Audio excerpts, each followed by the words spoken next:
அன்பார்ந்த தோழர்களே, என் உயிரின் உயிரான விடுதலை சிறுத்தைகளே, அனைவருக்கும் வணக்கம்.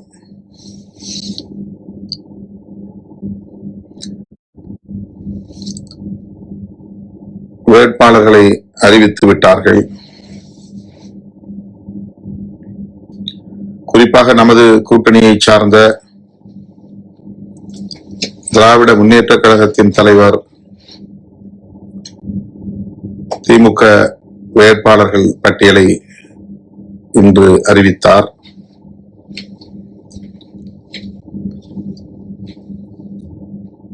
கூட்டணியில் உள்ள பிற கட்சிகளும் ஒவ்வொன்றாக வேட்பாளர் பட்டியலை அறிவித்துக் கொண்டிருக்கின்றன. நம்முடைய கட்சியின் சார்பிலும் வேட்பாளர் பட்டியலை விரைந்து அறிவிக்க வேண்டும். இன்றுதான் அதிகாரப்பூர்வமாக நமக்கான தொகுதிகளின் பட்டியல் கூட்டணி தலைவரால் அறிவிக்கப்பட்டது. வழக்கம் போல நாம் எதிர்பார்த்த சில தொகுதிகள் கிடைக்கவில்லை. குறிப்பாக அரூர் தொகுதியை கேட்டு பெறுவதற்கு இந்த முறையும் நாம் கடுமையாக போராடி பார்த்தோம்.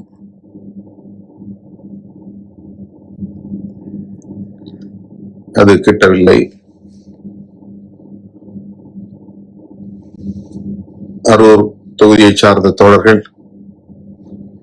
தருமபுரி மாவட்டத்தை சார்ந்த தோழர்கள் இதற்காக மிகவும் வருந்தி தமது கவலையை வெளிப்படுத்தினார்கள். அவர்களுக்கு நான் ஆறுதல் சொல்ல கடமைப்பட்டிருக்கிறேன். மொத்தம் 8 தொகுதி, அதில் 6 தொகுதிகள் தான் தனி தொகுதிகள்.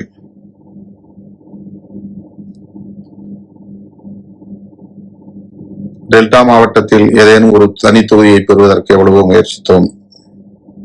கூட்டணி கட்சிகள் கேட்டு பெற்றுக் கொண்டன.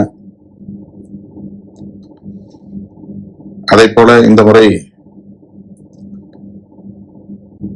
தென் மாவட்டங்களில் ஒரு தொகுதியேனும் கிடைக்க வேண்டும் என்ற பெருமுயற்சியை மேற்கொண்டோம். பெரியகுளம் கிடைத்திருக்கிறது. மேற்கு மாவட்டங்களில் இல்லாவிட்டாலும் தருமபுரியிலாவது அரூர் தொகுதியை பெற வேண்டும் என்று பேச்சுவார்த்தை நடத்தினோம். ஏறத்தாழ 2 மணி நேரம் அரூர் தொகுதிக்காகவே நாம் பேச வேண்டியிருந்தது. நமக்கு கொடுக்க கூடாது என்பதல்ல அவர்களின் நோக்கம். தொகுதி சூழல்களை கருத்தில் கொண்டு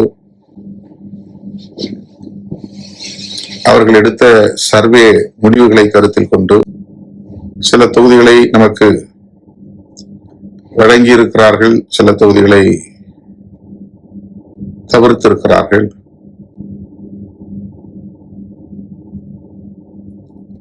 ஆகவே அரூர் தொகுதியை நம்மால் பெற இயலவில்லை என்பதற்காக நான் பெரிதும் வருந்துகிறேன். இயக்க தோழர்கள் இதற்காக வருந்த வேண்டாம் என்று தருமபுரி, கிருஷ்ணகிரி மாவட்டங்களை சார்ந்த தோழர்களுக்கு நான் வேண்டுகோள் விடுக்கிறேன். குறிப்பாக அரூர் தொகுதியை சார்ந்த தோழர்களுக்கு என்னுடைய ஆறுதலை தெரிவித்துக் கொள்கிறேன்.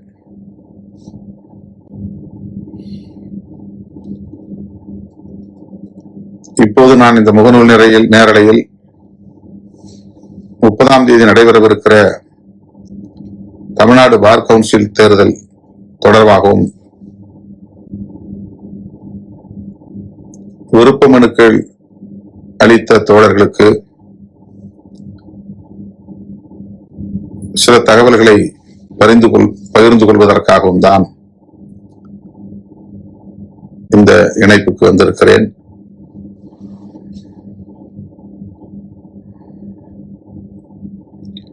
30ஆம் தேதி நடைபெறவிருக்கிற தமிழ்நாடு பார் கவுன்சில் தேர்தலில் நமது கட்சியின் சார்பில் வேட்பாளராக போட்டியிடும் வழக்கறிஞர் சுமதி அவர்கள்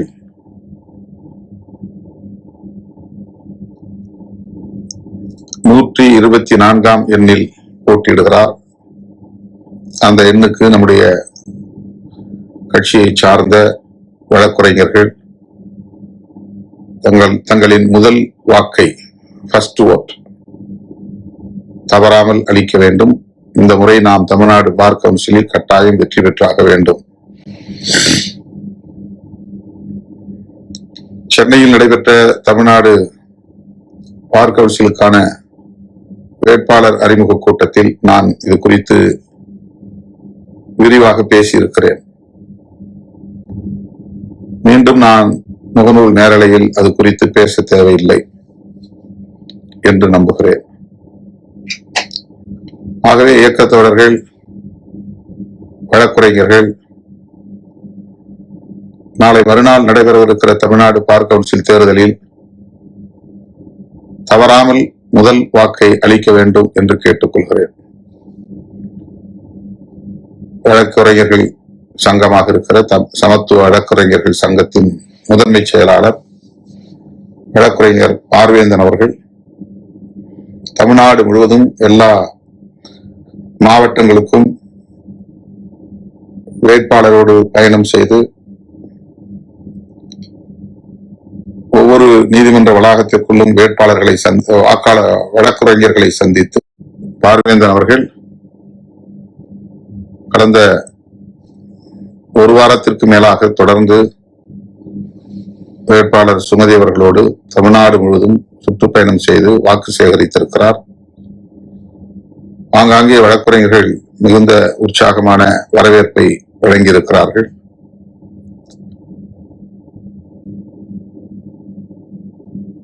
முப்பதாம் தேதி நடைபெறவிருக்கிற இந்த தேர்தலில் காலையிலேயே முற்பகலிலேயே தவறாமல் அனைவரும் முதல் வாக்கை 124ஆம் எண்ணில் பதிவு செய்ய வேண்டும். விடுதலை சிறுத்தைகள் கட்சி தமிழ்நாடு பார் கவுன்சிலில் அடியெடுத்து வைக்க வேண்டும். இது இன்றைக்கு நமக்கு மிக முக்கியமான ஒரு தேவையாக இருக்கிறது. எனவே வாக்குகளை சிதறவிடாமல் நம்முடைய வழக்குரைஞர்கள், நம்முடைய ஆதரவான வழக்குரைஞர்களை எல்லாம் நேரிலே சந்தித்து வாக்குகளை சேகரிக்க வேண்டும். ஒரு வாக்கை கூட சிதறவிடாமல் 124ஆம் எண்ணில் பதிவு செய்ய வேண்டும் என்று மீண்டும் ஒரு முறை கேட்டுக்கொள்கிறேன். என் உயிரின் உயிரான விடுதலை சிறுத்தைகளே, மதசார்பற்ற முற்போக்கு கூட்டணி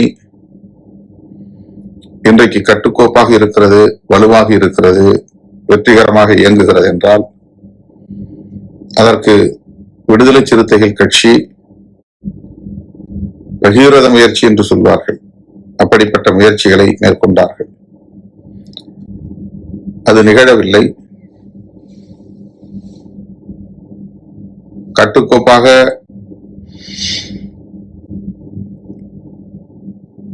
இந்த தேர்தலை மதசார்பற்ற முற்போக்கு கூட்டணி சந்திக்கிறது. 2021ஆம் ஆண்டு நடைபெற்ற சட்டப்பேரவை தேர்தலின் போது பங்கேற்ற எனவே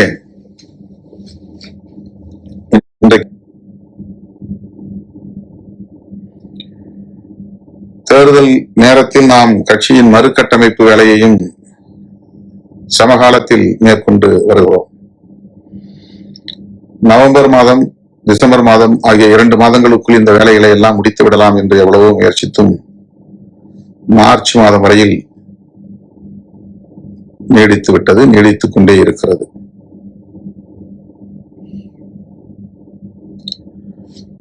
இப்போது நான் தோழர்களுக்கு விடுக்கிற வேண்டுகோள், ஏப்ரல் 23ஆம் தேதி வரையில் சற்று பொறுமை காக்க வேண்டும். கிட்டத்தட்ட 160 மாவட்டங்களுக்கு மாவட்ட நிர்வாகங்கள் அறிவிக்கப்பட்டு விட்டன.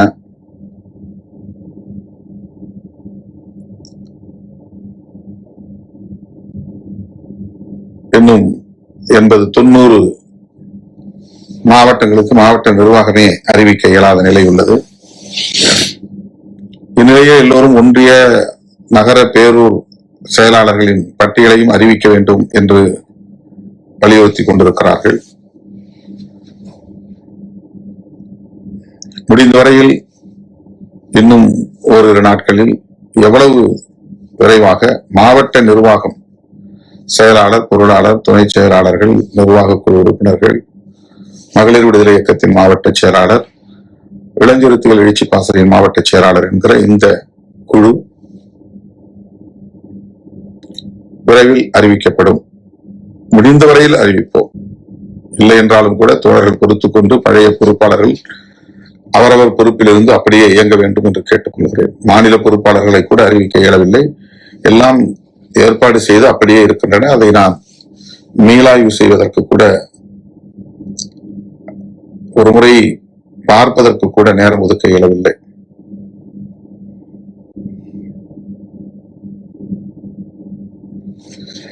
ஆகவே இயக்க தோழர்களுக்கு நான் விடுக்கிற வேண்டுகோள், இதை அப்படியே ஸ்டேட்டஸ் கோ என்கிற நிலையில் வைத்திருப்போம். யார் யார் என்னென்ன பொறுப்புகளில் இருந்தீர்களோ அப்படியே இருக்க வேண்டும். மாவட்ட நிர்வாகம் அறிவிக்கப்பட்டு ஒன்றிய நகர நிர்வாகம் அறிவிக்கப்படாவிட்டாலும் தோழர்கள் அதை பொறுத்துக் கொள்ள வேண்டும்.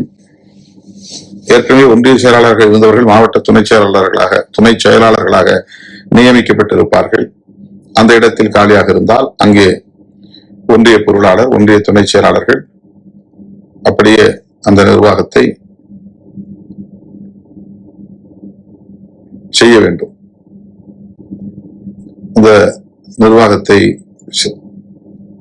துடிப்புடன் செயலாற்ற முன்வர வேண்டும். ஏப்ரல் 23ஆம் தேதி வாக்குப்பதிவுக்கு பிறகு நாம் இந்த மறுசீரமைப்பு பணிகளை உடனே தொடங்கிவிடலாம். 24ஆம் தேதியிலிருந்தே தொடங்கிவிடலாம். எல்லோருக்கும் பொறுப்புகள் அறிவிக்கப்படும். அத்தனை பேருக்கும் பொறுப்புகள் அறிவிக்கப்படுவதற்கான எல்லா ஏற்பாடுகளையும் நாம் செய்திருக்கிறோம். ஏராளமான துணைநிலை அமைப்புகளுக்கு இன்னும் பொறுப்பாளர்கள் நியமிக்க வேண்டியிருக்கிறது. ஆகவே ஒன்றிய நகர பேரூர் ஆகிய பொறுப்புகளுக்கான பட்டியலை இப்போதே அறிவிக்க வேண்டும் என்று தோழர்கள் சிலர் வற்புறுத்திக் கொண்டிருக்கிறார்கள். மீண்டும் நான் வேண்டி கேட்டுக்கொள்கிறேன். இப்போது என்ன நிலையில் நிர்வாகம் அல்லது பொறுப்பாளர்கள் இருக்கிறீர்களோ அவர்கள் அப்படியே தேர்தலை சந்திக்க வேண்டும். பிரச்சனை இல்லாமல், ஒருவருக்கொருவர் முரண்பட்டுக் கொள்ளாமல் ஒற்றுமையாக இருந்து தேர்தல் களத்தில் கூட்டணி கட்சிகளின் வெற்றிக்கு கடுமையாக உழைக்க வேண்டும். நம்முடைய 8 தொகுதிகளிலும் 8க்கு 8 வெற்றி பெறும் வகையில் பணியாற்ற வேண்டும். போன முறை 6க்கு 4 வெற்றி பெற்றோம் என்பது பெரிய வெற்றியாக பலராலும் பேசப்பட்டது. இந்த முறை நாம் 8க்கு 8 வெற்றி பெறுவதற்கான வாய்ப்புகள் இருக்கின்றன. ஆகவே தோழர்கள் அந்த 8 தொகுதிகளிலும் ஒற்றுமையாக இருந்து சிறப்பாக பணியாற்ற வேண்டும். பிற தொகுதிகளில் கூட்டணி கட்சிகளின் வெற்றிக்கு கடுமையாக உழைக்க வேண்டும். ஒவ்வொரு தேர்தலும் நம்முடைய வலிமையை உணர்த்துவதற்கான ஒரு களம், நம்முடைய வாக்கு வங்கி சக்தியை உயர்த்துவதற்கான ஒரு வாய்ப்பு, தவிர்க்க முடியாத ஒரு அரசியல் சக்தி என்பதை உறுதிப்படுத்துவதற்கான ஒரு வாய்ப்பு, தமிழ்நாட்டு அரசியலின் திசை வழியை தீர்மானிக்கிற ஒரு மகத்தான சக்தி என்பதை மீண்டும் மீண்டும் உறுதிப்படுத்துவதற்கான ஒரு வாய்ப்பு. ஆகவே இந்த தேர்தலில் நாம் விடுதலை சிறுத்தைகள் கட்சி மட்டுமல்ல, ஒரு சிறுத்தைகள் கட்சி, இன்றைக்கு இந்த இயக்கம், அதாவது கூட்டணி என்கிற இந்த கூட்டு இயக்கம் பாதுகாப்போடு ஒற்றுமையாக இயங்குவதற்கு கட்டுக்கோப்பாக இயங்குவதற்கு நம்முடைய பங்களிப்பு மகத்தானது என்பதை நாம் புரிந்து கொள்ள வேண்டும். அதற்காக நாம் தலை நிமிர்ந்து பெருமைப்பட்டுக் கொள்ள வேண்டும். நமக்கு எத்தனை இடங்கள், ஏன் இவ்வளவு குறைந்த இடங்கள் என்கிற விவாதம் பெரிய அளவிலே நடந்தேறின. அது குறித்து நான் ஏற்கனவே உங்களுக்கு சில விளக்கங்களை தந்திருக்கிறேன். மீண்டும் மீண்டும் அதை பேச வேண்டிய அவசியமில்லை என்று நான் கருதுகிறேன். வேட்பாளர் தேர்வு செய்வதில் ஒவ்வொரு முறையும் நான் எந்த அளவுக்கு பல்வேறு நெருக்கடிகளை சந்திக்கிறேன் என்பதை நீங்கள் நன்கு அறிவீர்கள். வழக்கம் போல நான் எந்த முடிவை எடுத்தாலும், வேட்பாளரை தேர்வு செய்தாலும் அவர்களை மனமுவந்து ஏற்றுக்கொள்ள வேண்டும்.